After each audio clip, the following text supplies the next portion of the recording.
Assalamualaikum warahmatullahi wabarakatuh. Jumpa lagi dengan Amel di Mimbar Fokus.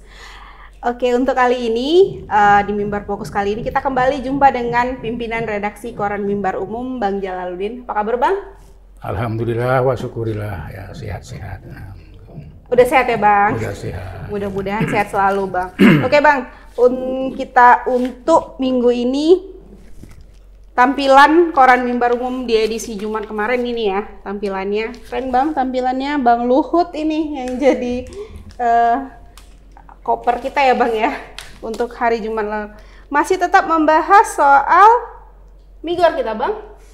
Migor, iya masih tetap. Itu gimana, Bang, perkembangan yang kita bahas, Bang? Yang kita tahu kemarin sudah ada keputusan pemerintah bahwa harga dinaikkan. Dinaikkan. Jadi mencabut head itu ya, Bang ya? Iya, artinya harganya naik. Jadi minyak goreng ini tetap digoreng-goreng terus, digoreng-goreng sampai akhirnya hangus. Hangus maksudnya harapan rakyat hangus untuk harga minyak goreng ini turun. Yang terjadi malah sebaliknya. Jadi ini menimbulkan masalah juga. Ya, dan sampai Menteri Perdagangan pun mengaku itu nggak mampu menghadapi spekulan. Ini permainan spekulan.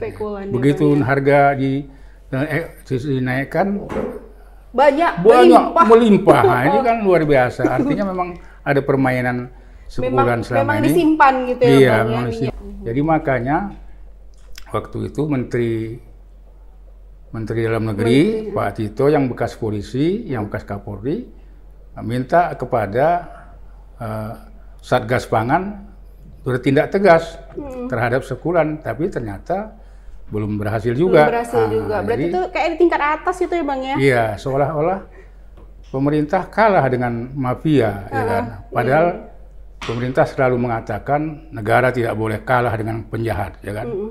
Mafia ini kan penjahat ekonomi. Ternyata ini kalah sampai minta maaf. Ya. Kalau penjahat yang lain ditembak, ya kan, ditangkap, ya apa? Nah, ini permasalahan. Mafianya, jadi rakyat masih kecewa, Pasti.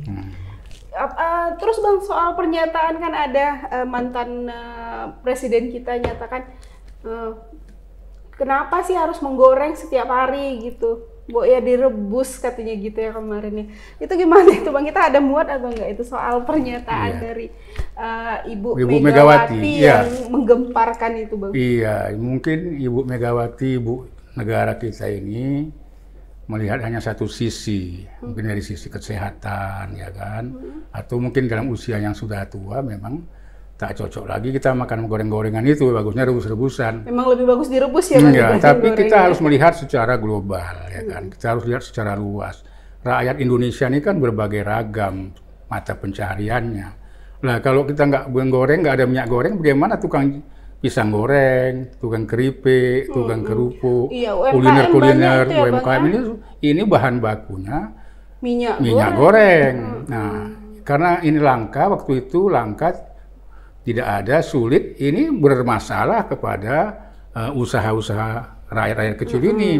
Ini berdampak kepada ekonomi kerakyatan, ekonomi kehidupan masyarakat yang akhirnya menghadapi kesulitan dalam memenuhi kebutuhannya. Jadi barangkali Ibu Mega cuma memandang satu sisi, ya kan, tidak melihat secara apa. Sayangnya beliau kan bekas presiden, harusnya dia tahu semua, ya kan, dulu rakyatnya yang ini, apalagi dia dari kecil tak pernah hidup susah lah barangkali ya, anak presiden, ya kan, anak presiden.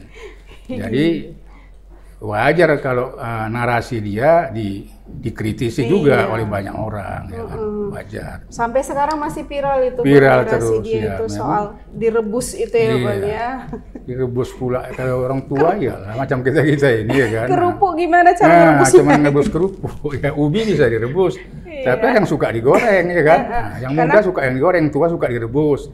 Karena beda-beda. Iya, kan? Karena kan ada juga tuh ya, Bang. Setiap hari tuh makan tanpa kerupuk, tidak makan itu ada. Jadi narasi Ibu Mega tidak solusi. Harusnya sebagai bekas presiden, mantan presiden, dia memberikan solusi dalam permasalahan yang sedang membelit bangsa ini sekarang ini. Harusnya arahnya ke sana. Kita tetap sajikan sampai sekarang ya, Bang. Sudah berapa bulan kita tetap itu nggak pernah lewat itu ya, Bang ya.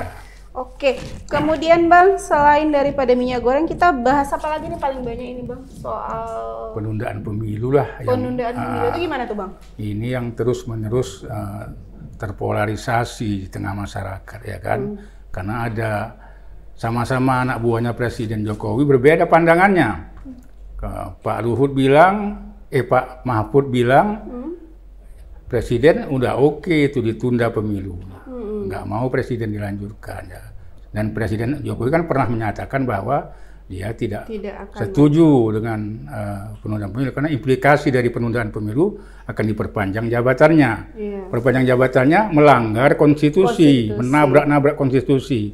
Ini pelanggaran itu kan, pelanggaran yang nyata. Harus kalau mau harus ada amandemen memakan waktu lagi dan bisa menimbulkan kegaduhan lagi, ya kan.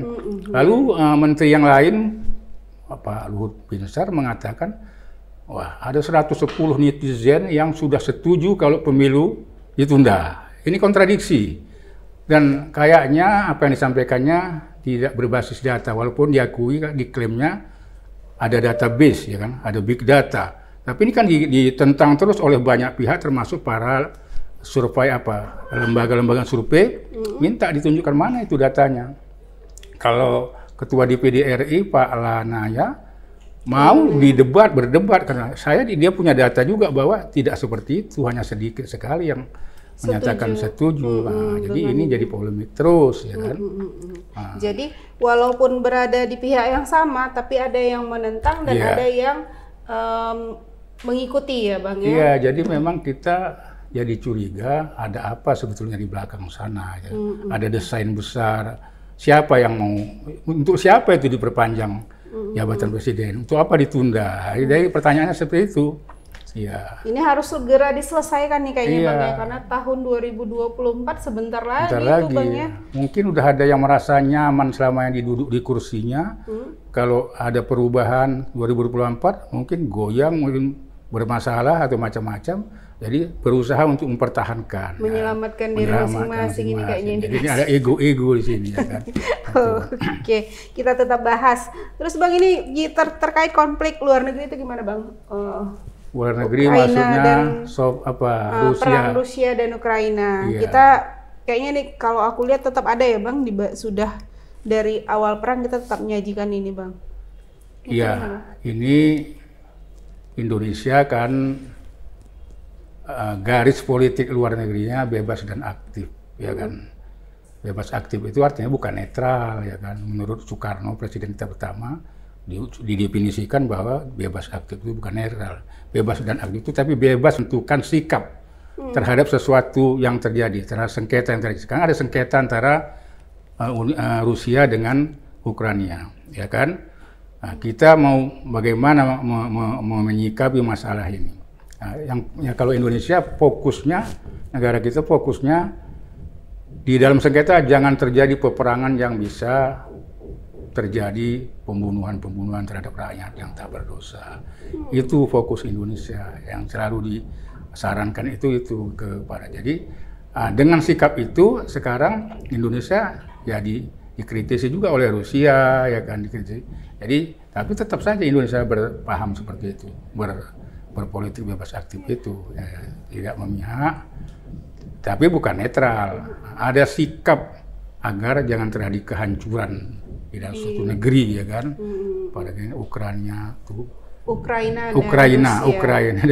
Ukraina itu negara kecil, ya kalau diserang oleh negara besar, tapi sekarang masih bertahan juga itu kan, masih melawan terus. Oke. Bang, terkait perang ini, kayaknya kemarin kan masih ada warga negara Indonesia yang belum dievakuasi, ya Bang, ya? Iya. Nah, itu tetap kita sajikan ya Bang, ya? Iya, karena kebetulan orang di Sumatera Utara ini, orang Binjai. Ya, orang Binjai, ya, iya. Tapi ini keluarganya, pemerintah kan berusaha keras untuk bisa mengevakuasi dan perkembangan hari ini kayaknya sudah bisa dievakuasi. Dan perkembangannya akan terus kita pantau ya Bang, ya? Kita bersyukur juga ya jangan sampai terjadi korban karena keluarga kita juga ini nggak jauh dari kita, Binjai ini kan. Mereka buruh migran ya kan, yang mencari kehidupan di negeri itu, tahu-tahu menghadapi masalah perang yang menakutkan gitu kan. Ya siapapun pasti ya was-was ya kan, was-was, ketakutan, wajar saja. Kita pun mendengar cerita perang aja udah takut ya kan, apalagi sampai mengalami gitu kan. Banyak yang tinggal di bunker itu Bang ya. Iya. Oke. Bang, untuk Kota Medan sendiri kita menyajikan apa ini Bang dalam 6 hari terakhir ini yang paling masih paling jadi andalan kita? Yang berita yang masih menjadi sorotan itu pemilihan kepala lingkungan di Kota Medan. Itu di mana, Bang? Dari mulai dulu di daerah kita ini di Kecamatan Medan Dene sampai terakhir sekarang di Medan Labuhan Deli, itu kayaknya terjadi sengketa yang luar biasa besar antara pemilih A dengan antara kelompok yang pemilihnya itu ya kan, karena menganggap camatnya tidak berpegang pada aturan. Tapi kalau ditanya camat sudah sesuai dengan prosedur ya sudah. Tapi faktanya ada yang barangkali tidak sampai laporan itu ke camat, tapi rakyat tahu ada pat barangkali belakang, ada sesuatu. Memang sekarang jabatan Kepling kan sesuatu yang jadi rebutan juga di tengah masyarakat. Itu, Bang.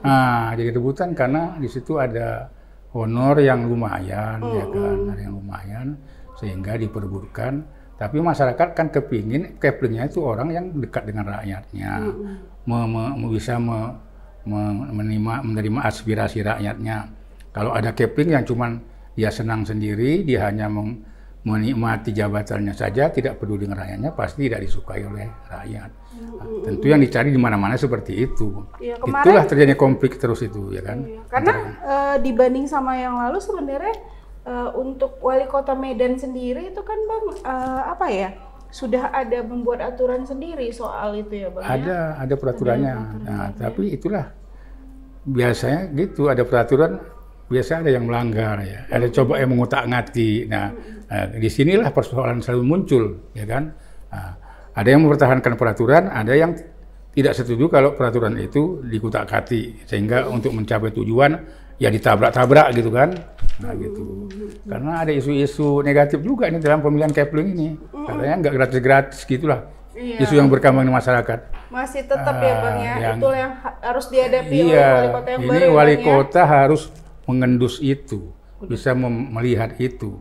Kalau ini terjadi harus tegas-tegas lah wali kotanya, camatnya ditindak, lurahnya harus ditindak. Tapi belum ada ya Bang dari awal itu banyaknya demo, laporan itu kayaknya camat belum ada yang ditindak atau gimana itu Bang? Ya karena camat bisa menjelaskan bahwa mereka sudah menjalankan aturan sesuai dengan prosedur, ya kan? Nah itu alasannya. Jadi mungkin kalau wali kota menindak kan tentu ada dasar-dasarnya juga, ada fakta-faktanya ya kan. Kalau fakta yang di belakang layar sulit itu ya kan. Kalau fakta yang katanya pakai ini itu segala macam yang itu sulit dibuktikan ya kan. Yang penting prosedur dijalankan, aturan sesuai, ya wali kota mungkin dasarnya itu. Kecuali pihak-pihak rakyat bisa memberikan masukan-masukan yang jelas, data-data yang jelas, barangkali ya pasti kita kalau terjadi seperti itu, wali kota pasti berpihak kepada rakyat. Oke Bang, kita selain Medan, sebenarnya di Koran Mimbar Umum ada halaman daerah lain, dan ada juga Aceh ya Bang. Aceh kayaknya belum pernah kita bahas nih. Ini Aceh. Ada satu halaman ya Bang, soal Aceh. Ini kita ambil soal minyak goreng tetap juga ya Bang ya, di Aceh ya. Nah ini gimana Bang? Persoalannya hampir-hampir sama. Di Sumatera Utara, Medan dengan Aceh hampir-hampir sama. Ada sebagian yang sebelum ini langka, harganya berfluktuasi. Ada yang tersedia seperti langsa, dalam seminggu ini sudah tersedia. Sudah harganya sesuai dengan head waktu itu, sebelum ini dinaikkan headnya itu kan. Hampir sama lah, hampir kan seluruh Indonesia hampir sama persoalannya ya kan. Nah soal kelangkaan ini. Oke Abang. Oke Bang. Jadi untuk hari ini ya Bang ya, kita selesai. Jadi begitulah mimbar fokus kita pada hari ini. menyajikan berita-berita dalam seminggu terakhir. Jadi tetap baca koran Mimbar Umum. Kita akan terus menyajikan berita-berita yang aktual dan menjadi viral di masyarakat. Makasih Bang. Sama-sama. Assalamualaikum warahmatullahi wabarakatuh.